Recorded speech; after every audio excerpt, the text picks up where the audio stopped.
10:81:14.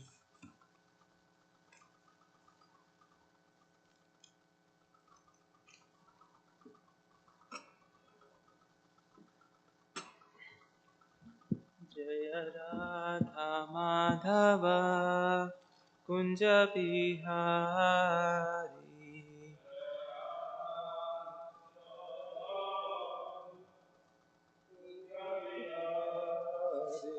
जय राधा माधव कुंज बिहारी,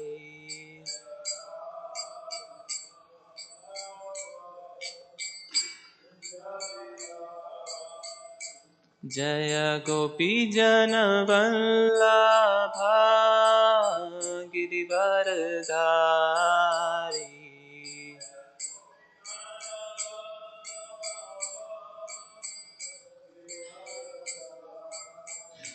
जय गोपी जन वल्लभा गिरिवरधारी,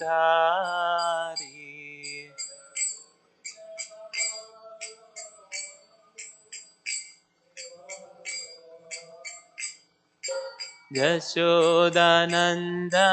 व्रज जनरञ्जना,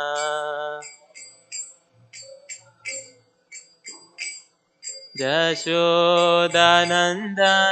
व्रज जनरञ्जना,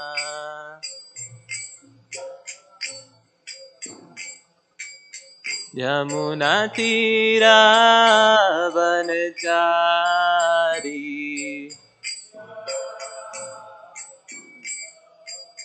यमुनातीरावनचारी,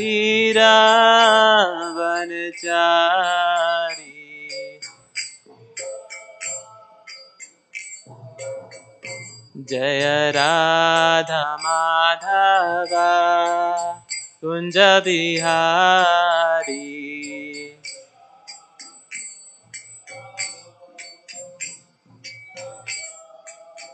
जय राधा माधव कुंज बिहारी,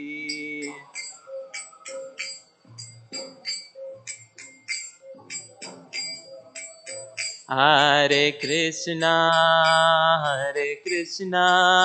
कृष्णा कृष्णा हरे हरे, हरे रामा राम राम हरे हरे,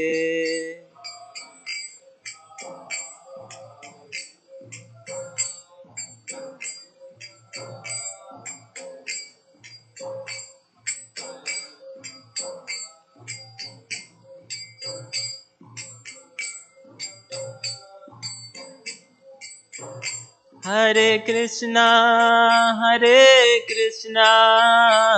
कृष्णा कृष्णा हरे हरे, हरे रामा राम राम हरे हरे,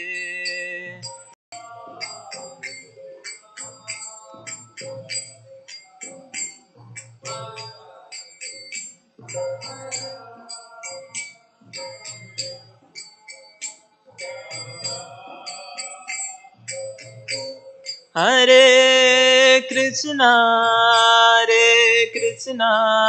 कृष्णा कृष्णा हरे हरे, हरे रामा राम राम हरे हरे,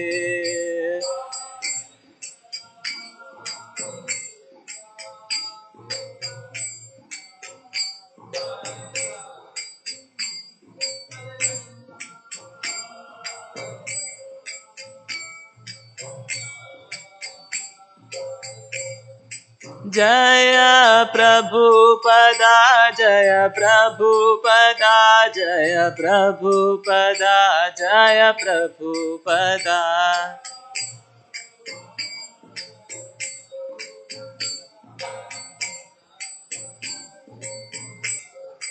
जय प्रभुपदा प्रभुपदा जय Prabhupada,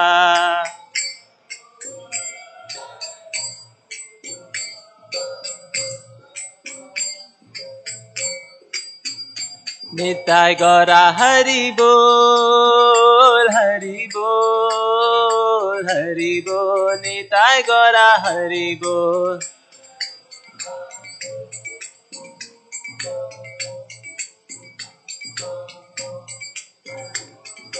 Nitai Gaura Hari Bol, Hari Bol, Hari Bol, Nitai Gaura Hari Bol.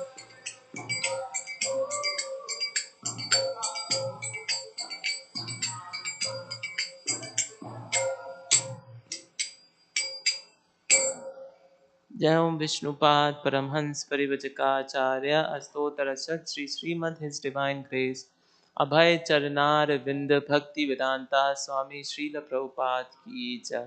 जय ओम विष्णुपाद परमहंस परिवजकाचार्य अस्तोतर सत Shri Shrimad his divine grace Bhakti Siddhanta Saraswati Thakur Goswami Prabhupada की जय। अनंत कोटि वैष्णव वृंद की जय। नामाचार्य श्रील हरिदास ठाकुर की जय। प्रेम से कहो श्री कृष्णा चैतन्य प्रभु नित्यानंदा श्री अद्वैत गदाधरा श्रीवासादि गौर भक्त वृंद की जय। श्री श्री राधा कृष्ण चंद्र गोपीनाथ श्याम कुंड राधा कुंड गिरी गोवर्धन की जय। मथुरा वृंदावन धाम की जय। नवदीप मायापुर धाम की जय।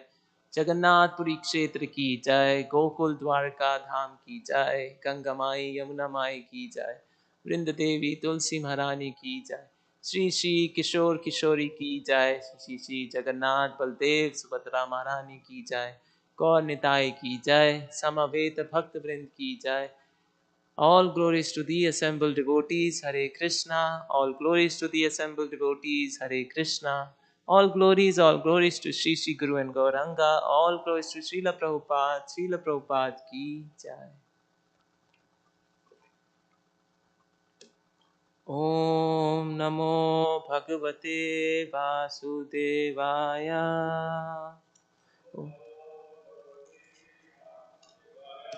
Om Namo Bhagavate Vasudevaya. Om Namo Bhagavate Vasudevaya.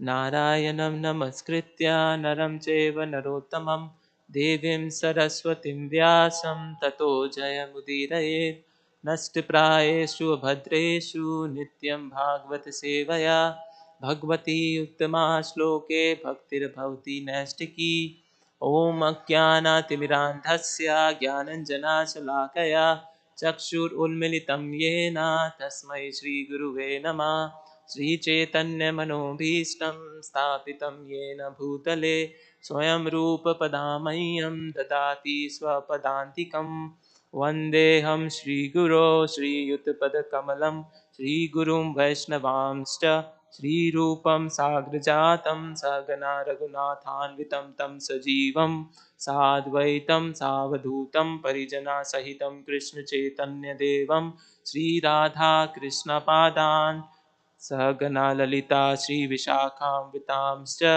हे कृष्णा करुणा सिन्धु दीनबन्धु जगत्पते गोपेशा गोपिका कान्ता राधाकान्ता नमस्तुते तप्त काञ्चन गौराङ्गी ईश्वरी वृषभानुसुते देवी प्रणमामि हरिप्रिये वाञ्छाकल्पतरोभ्यश्च कृपा सिन्धुभ्य एव च पतितनां पावनेभ्यो वैष्णवेभ्यो नमो नमः। Hare Krishna. Thank you so much for being present in today's Srimad Bhagavatam discussion. We will be discussing Canto 10, Chapter 81, verse number 14. I will read the verse. If you like, please chant responsively.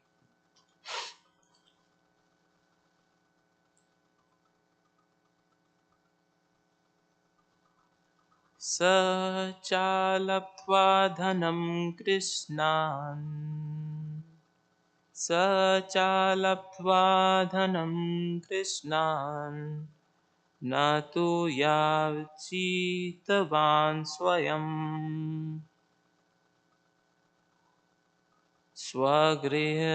स्वगृहान् वृदितो गच्छन् महादर्शन निर्वृता स च लब्ध्वा धनं कृष्णान् न तु याचितवान् स्वयं स्वगृहान् वृदितो गच्छन् महद्दर्शना निर्वृता स च लब्ध्वा धनं कृष्णं न तु याचितवान् स्वयं स्वगृहान् वृदितो गच्छन् महद्दर्शन निर्वृता word to word meaning saha he cha and alabdhva not having obtained dhanam wealth krishna from Lord Krishna na not to however yachitavan did beg swayam on his own initiative swa to his grihan home vriditaha embarrassed agachat he went mahat of the supreme lord darshana by the audience nirvrita made joyful. If you like you can say the verse and I can chant responsively. If you like you can also say the verse. Don't want. No, the verse in Sanskrit. Sacha Lakpa Anam Krishna. Would you like to say it? Yeah. If you say the words, then I will repeat. Yeah, like first I say it. Then... No, just the 14 words. Like, after I say it, then people say, then I repeat.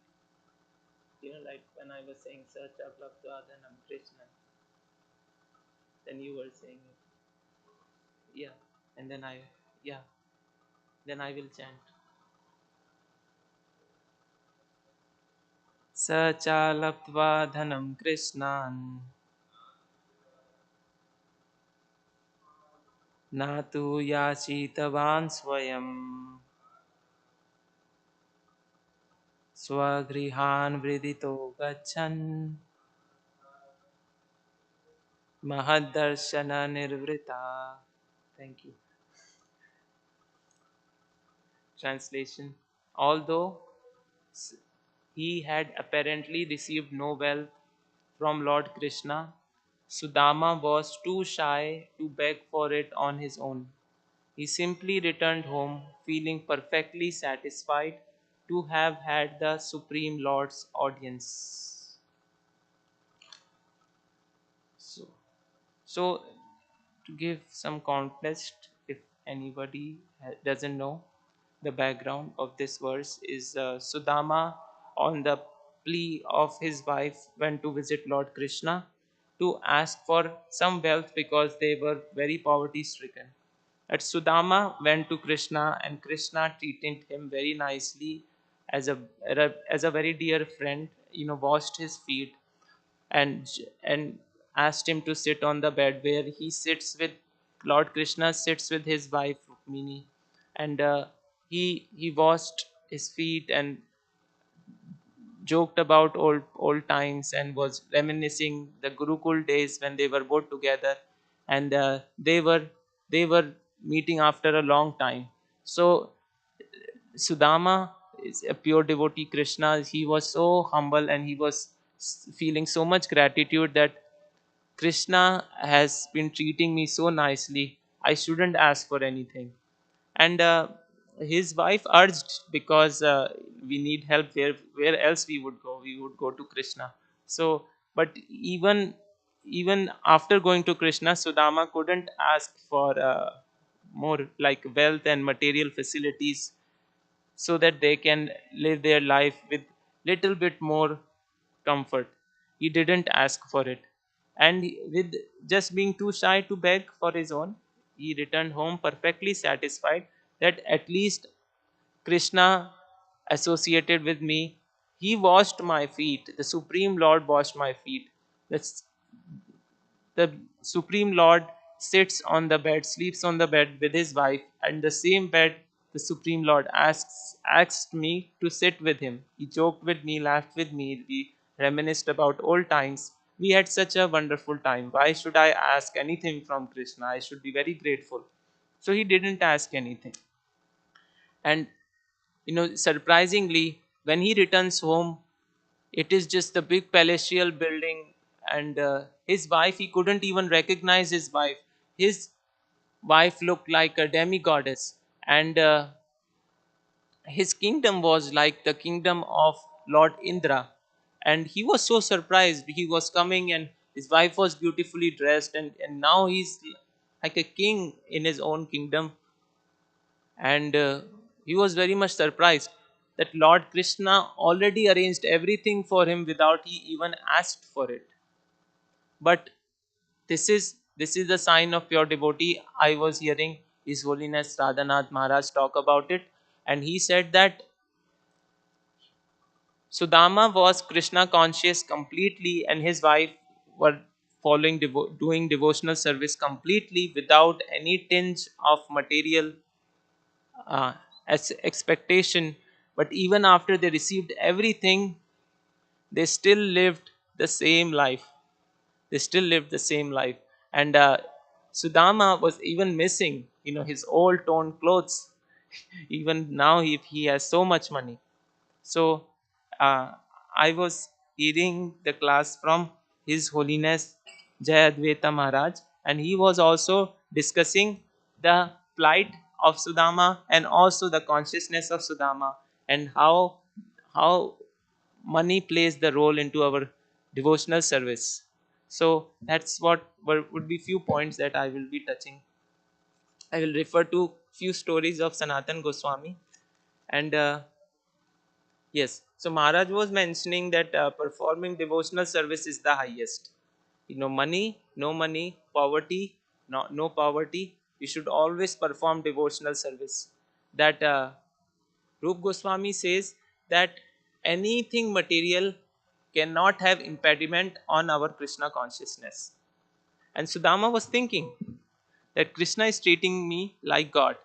But generally, what happens, our acharyas describe that when we are poor, when we are bereft of material opulence, then it's bit easier to become God conscious. It's we are automatically humble.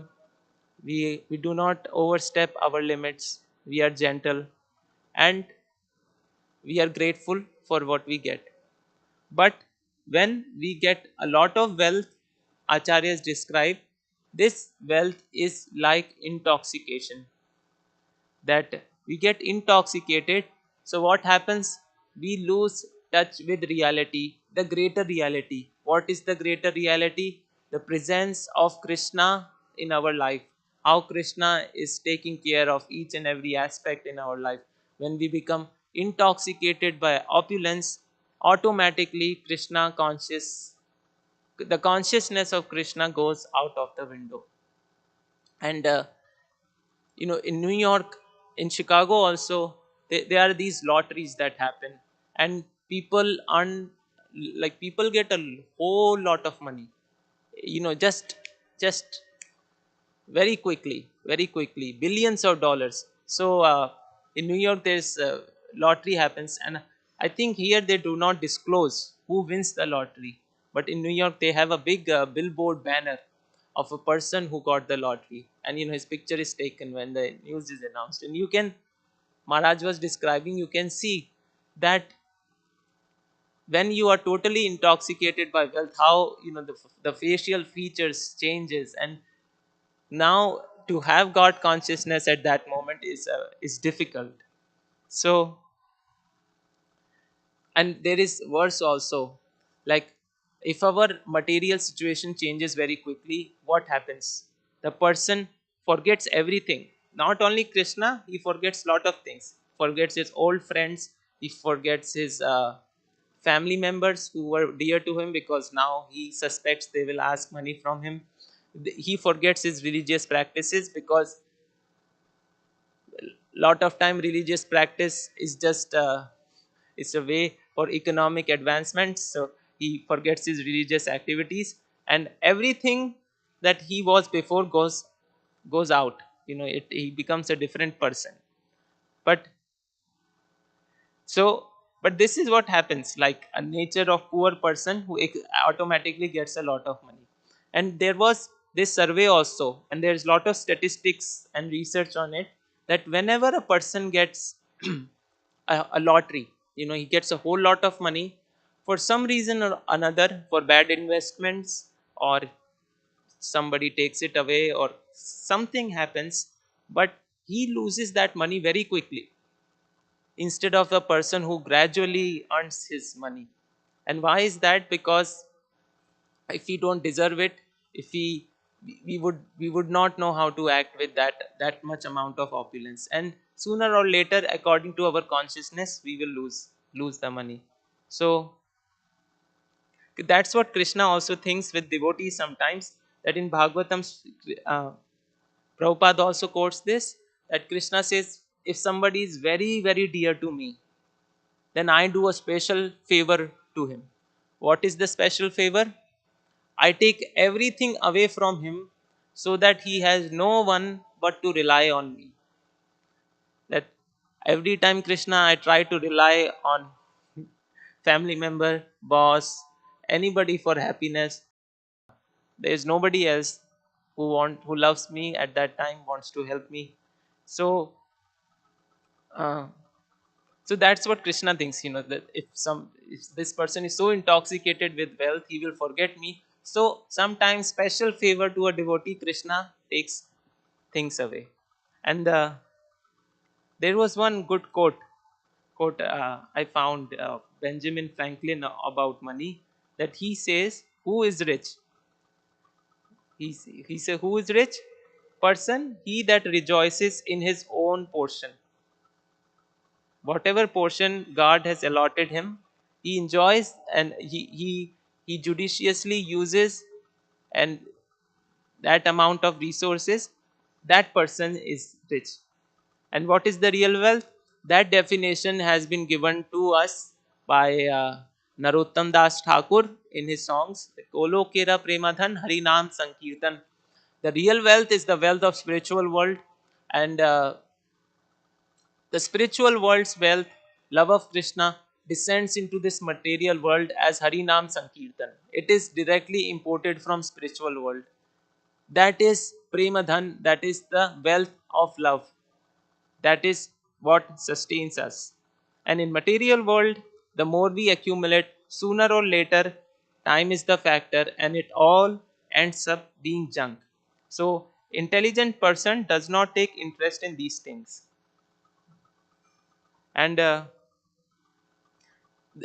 that intelligent Chanakya Pandit also says that intelligent person, they, even though Chanakya Pandit, you know educated Chandragupta Maurya and trained him, and he became the emperor of this Maurya empire, and had such a big, his kingdom, his kingdom was everywhere, this Akhand Bharat. So he had this huge subcontinent was actually under the Maurya dynasty. Even at that time, Chand, his teacher Chanakya Pandit, he lived in a small hut, and he ate very minimalistically, and he had a very minimalistic life, because smart people, intelligent people understand that We are so eager to get opulence, and when we get so much opulence, it becomes later a source of misery.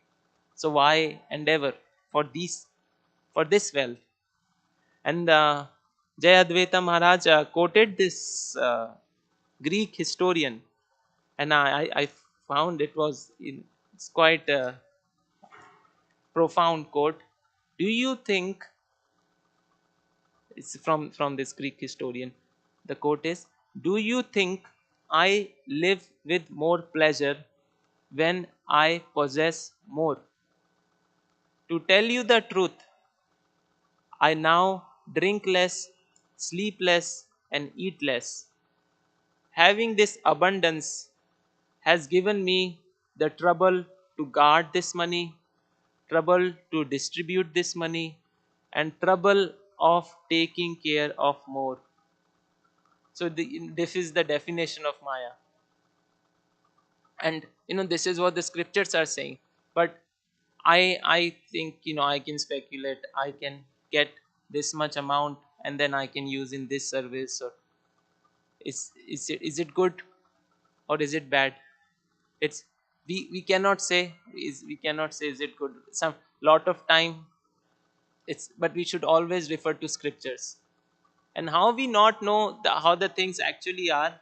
There is a very nice story which I found relevant, that in in village, a farmer was there, and he had a son, and he had one horse, and the horse was used for lot of things, for in his farm work, in the stable. And horse was, he rented the horse to other people. They could ride the horse from one place to another, and it was a big source of survival, the economy of this family, horse and the farmland. But what happens one day, in the horse runs away, and now this family, father, son, and mother, they are grief stricken. But the father is not so much grief stricken. So the village members come, say, "I am so sorry to hear your horse has left." Says, "Why are you sorry?" "Who knows, maybe it's good, maybe it's bad. I don't know." So villagers were astounded that even though he has lost his big source of economical survival, he's saying, "We don't know what's good, what's bad." May- But what happens after some days is that this horse, which left the house, goes into forest, and he meets with other horses, and he tells the other horses that, "I live with such a good household. They take care of me, and they don't abuse me, and they have a loving relationship with me. You should come." So this horse tells to other horses in the forest, and those 10 more horses says, "Okay, it is a good plan. Living in forest is dangerous. We always are very fearful of, if somebody is going to, any predator is going to attack us. So okay, let's go." So this horse which left the house brings 10 more horses, and they all run to this farm in the stable in the village. And now this farmer has 10 times more horses. So all the villagers again come to this father, the managerial of household there. He says, "Oh, you are so lucky. You have now 10 times more income." So father again says, that person, older gentleman, again says, "Maybe it's good, maybe it's bad, who knows." So the villagers are again bewildered. They say that now he has 10 times more money coming his way, and he is still saying, "Maybe it's good, maybe it's bad, who knows." So what happens was, the horses are playing with each other in the farmland, and they are running very fast, and it is like really wild scene. Now this farmer had a young son in his 20s, and the son was working on the farm. But one of the horse, when he was running, he knocks over the son, and then the other horse, who was running very fast, tuk, he puts one of his feet, while while when the son was knocked off, he's laying on the ground, and the other horse is coming so fast. He puts his horse puts its feet on the feet of the sun, and due to this heavy momentum, his limb cracks of his leg. And now, the son goes to the doctor, he gets fixed, but now the son has to walk with a limp. He's not he's not like normal people now, so called. So now villagers again come, they all like to gossip. They go to the father. Oh, we are so sorry to hear that your son is limping now, and now he's an age of to get married, and now the woman might not marry. Lot of women might not marry your son. He has become ineligible for them, because there is actually a verse in scriptures that says woman wants to marry up. Marry up means more in knowledge, more in strength, more in wealth, more, so to have a higher status of life. They would not want to marry somebody with lesser opulence. So the son who has lost his strength and now is limping, so he has become ineligible for marriage for lot of village girls. So the father says, maybe it's good, maybe it's bad, who knows? But now, after a month or so, it becomes a time of national crisis, and the war is happening. The war is happening, so the army people come and they start enlisting everybody in the war. And then they come to this farmer's home and they see his son is limping. So they the army does not forcefully enlist draft that person. And all the other villagers whose son were looking good and everything, they have to go to the war now. And maybe they will live, maybe they will not live. So villagers again comes to the farmer and says, oh, you are so lucky, because your son was limping, he did not have to go to the war. So what would the farmer say now? He'd say the same thing. Maybe it's good, maybe it's bad, who knows? So it's always is that the scriptures and pure devotees who guide us, Guru, Acharyas, they, Sadhu, Shastra, Guru, they know how things exactly are. But everybody in this material world, Anandmayo Bhyasyat, we all want pleasure. Everybody is seeking pleasure. But who is the real enjoyer? Krishna is the real enjoyer. The only wealth we can enjoy is uh, the, the wealth of Premadhan, wealth of love. Tera Premadhan, Hari Nam Sankirtan. So, if we want to give pleasure to Krishna, ye yatha mam prapadyante, Krishna says, I will reciprocate. So, we get pleasure. But if the living entity tries to seek the pleasure directly, then there is suffering. So, yes, that's what Maharaj talked about. But what's more relevant is what Sanatan Goswami was showing with his example. He was a leader in the kingdom at the time, and he was very much liked by the administration, and he was the prime minister. And Rup Goswami was also one of the leaders in the cabinet of king at that time, 500 some years ago. But he was asked, he was asked, to follow the movement and surrender to Chaitanya Mahaprabhu, is with Krishna's will. So he does it. And Sanatan Goswami, Rup Goswami, they are all very famous Goswamis in Vrindavan. Everybody comes to visit them. Everybody comes to visit them. So also a poor Brahmana and his wife urges, let's go to Sanatan Goswami, maybe he has something for you. And Sanatan Goswami, now there is rumor that Sanatan Goswami has a touchstone, and whoever has the touchstone touches anything, it turns to gold. That the Brahmana say comes to Sanatan Goswami, Babaji, you have something, I am really poor, it will be really good for me if you can give some mercy to me. He said, yes, I have this touchstone, it is in this garbage, go there, take it, and be happy. So he takes it, but then he thinks, what, he must have something better, otherwise why would he lose his touchstone?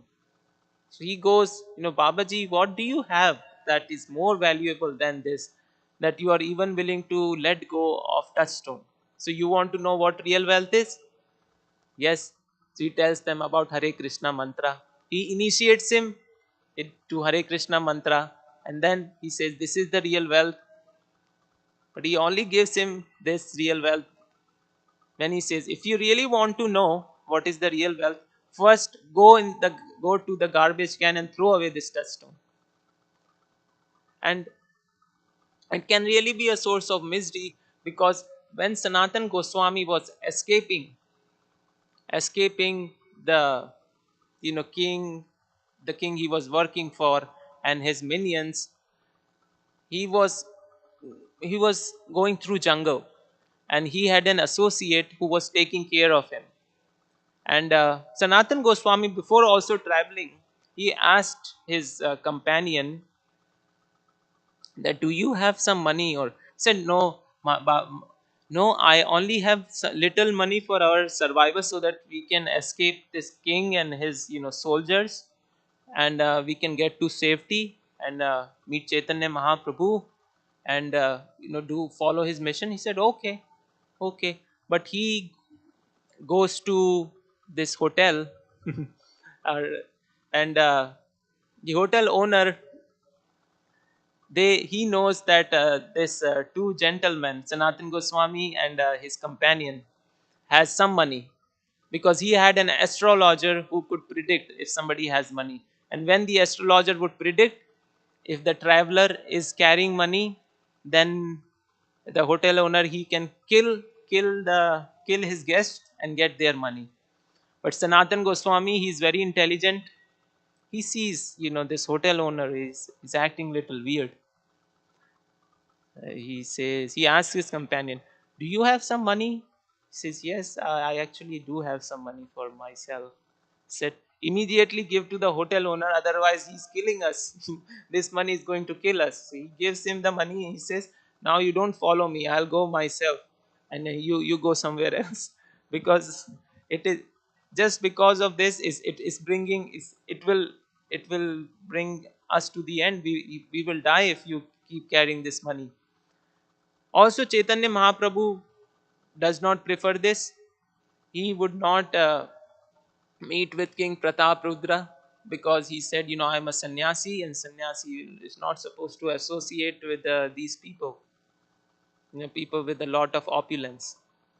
Because when sannyasi, we leave all these, we renounce everything, and do devotional service. So, Maya plays her own part, and say, you're a Maharaj, just so you should live like Maharaj.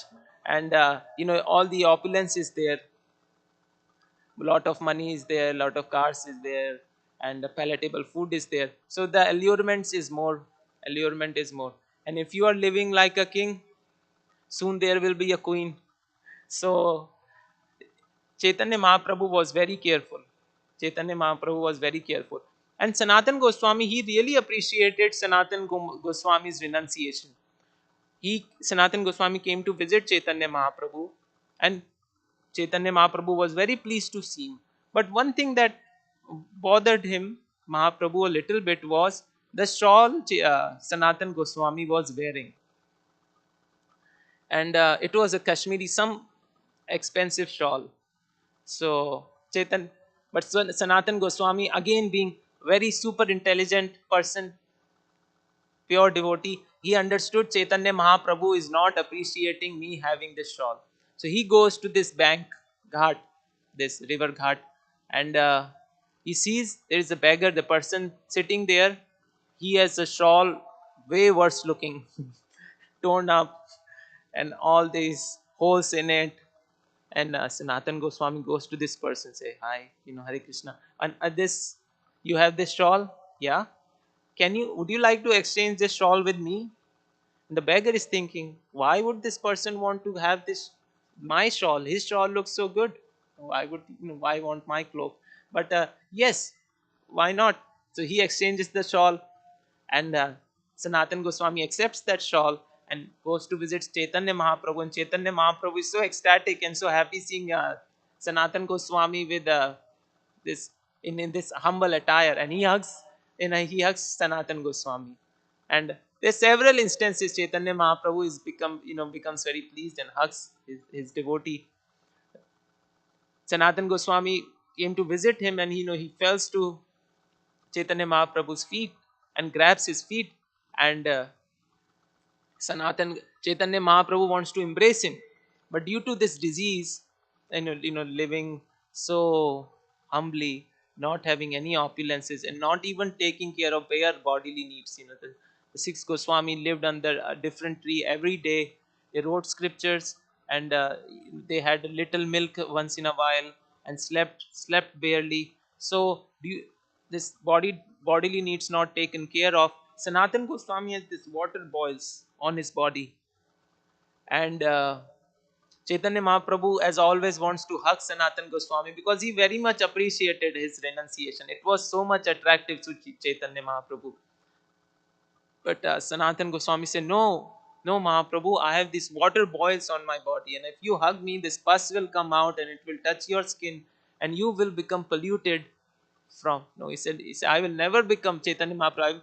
Mahaprabhu said, "Never will become polluted by hugging you. I will purify myself." And he hugs Sanatan Goswami. That's how much he loved Sanatan Goswami and his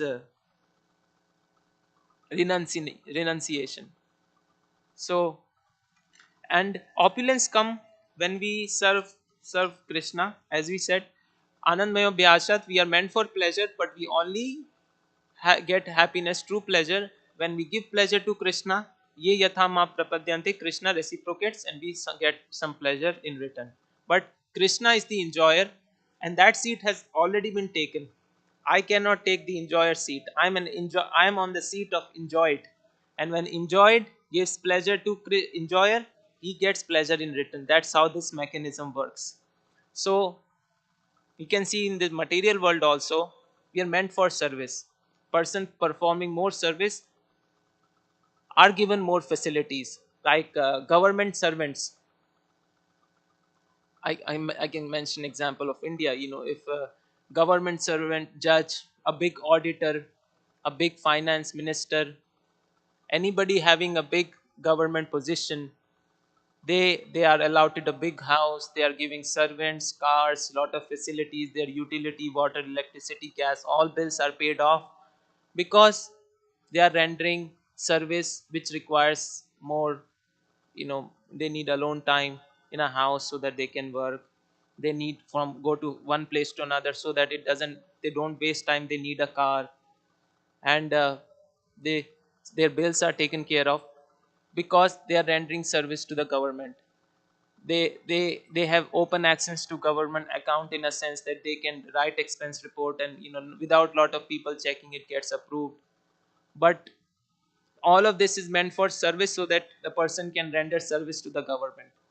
But if the person says, I have such a big house, let me enjoy this house myself and have a big party, let me take this car and go to wherever place I want to go, let me write anything on government's account, let me buy a big Mercedes or a bike or whatever a person is interested in, big jewelry, something, and put it on government's account that it was some government expense, I needed to buy a big motorbike or something. Sooner or later he will get caught in corruption and he will lose his job. Similarly, we are meant for Krishna's service. We serve Krishna, so automatically the opulence is reflected in us. Prabhupada said, you look if you dress the deity very nicely, you dress the deity very nicely, the deity looks beautiful. But since deities, we are reflection of Krishna, we are very mere spark reflection of Krishna. If you dress the deity very beautifully, very nicely, you will also become very beautiful. So yeah, these were the few things I wanted to mention, and if you have any points, I will really appreciate it to discuss or mention.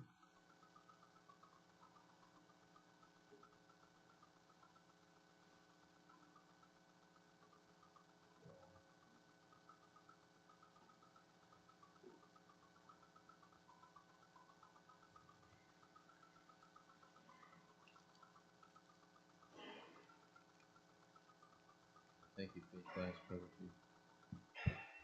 Um, I wanted to ask, in the Bhagavad Gita it says, in Krishna, when it says, where there's Krishna, there'll certainly be opulence, Yes. you know.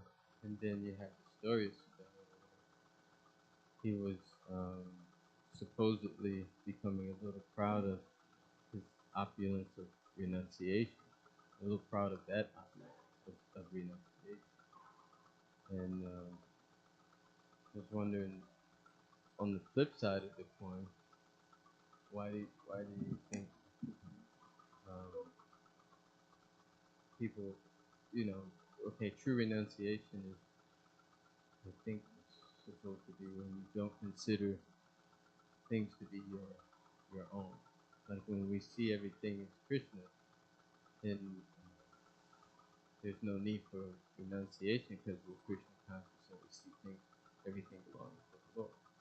From the Sri Upanishad, everything animate and inanimate, owned and controlled by the Lord.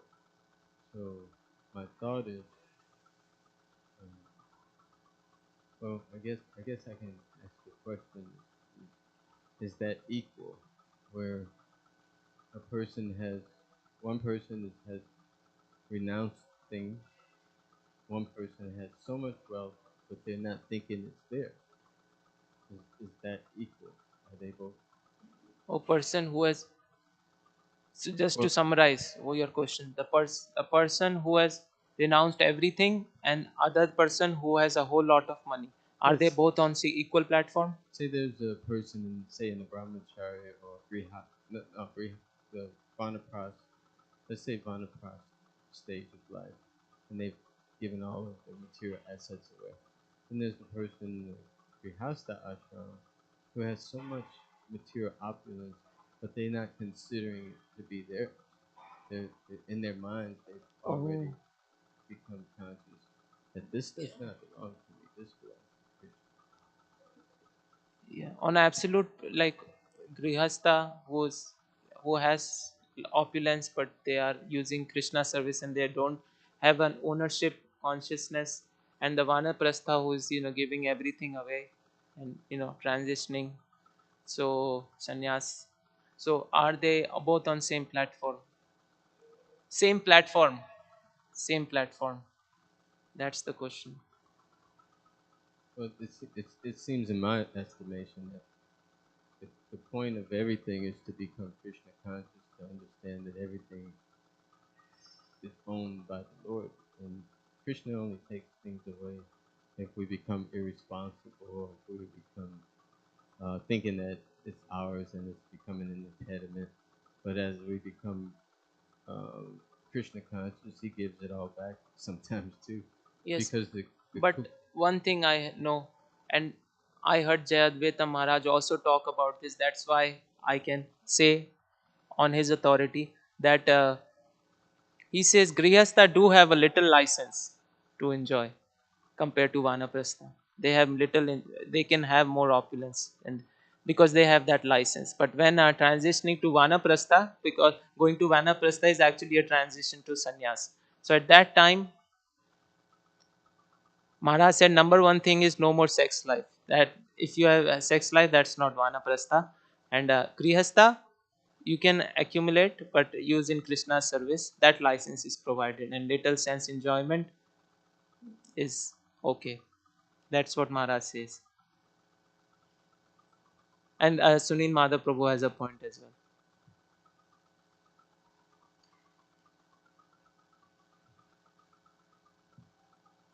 Hare Krishna. Yeah, I was listening to Prabhupada's lecture tape a couple of days ago, and then he was mentioning that he was quoting that Sarva Loka Maheshwar, that Krishna is owners of everything. So then he gives example that if somebody is walking on the road, on the walkway, and then he sees Bank of America, and then he thinks that, oh, I renounce all the money. So then the Prabhupada said that, what do you think? Does the Bank of America belongs to him? No, it doesn't belong to him. But he's thinking, I renounce it, everything. So he's pretending that I renounce everything. Yes. And then if somebody goes into the bank and say, oh, everything belongs to me, give me the money, blah, blah, blah. Then you tell him he's a thief. It doesn't belong to him. Similarly, if a Vanprastha or sannyasi or grihastha think that things belong to me, nothing belongs to us in reality Yes. speaking. So the consciousness has to be there where grihastha has got all the opulence, but he always thinks that this doesn't belong to me. Yes. I'm just like a cashier counting the money, but doesn't belong to me. Similarly, the grihastha has to take care of his life. Not only that, he has to take care of the Vanaprastha and also take care of the sannyasi and take care of the temple. Yes. Ashram. So he's got a lot more responsibility. So he has to work very hard and make money. Because in that consciousness, if he makes money, nothing wrong in making money, but then he has to have consciousness that this money, for this money I have to use for service of Vanaprastha and sannyasi and also taking the temple. And then sannyasi, of course, they don't have any money or they don't possess anything because they're always in that consciousness, everything belongs to God. So whatever they need it, the Grihastha has to provide it. That should be the consciousness. Yes. Yes. Similar. We'll end. ग्रंथराज Shrimad Bhagavatam की जय, जगत गुरु श्रील प्रभुपाद की जय, ताय गौर प्रेमानंदे, हरि हरि बोल।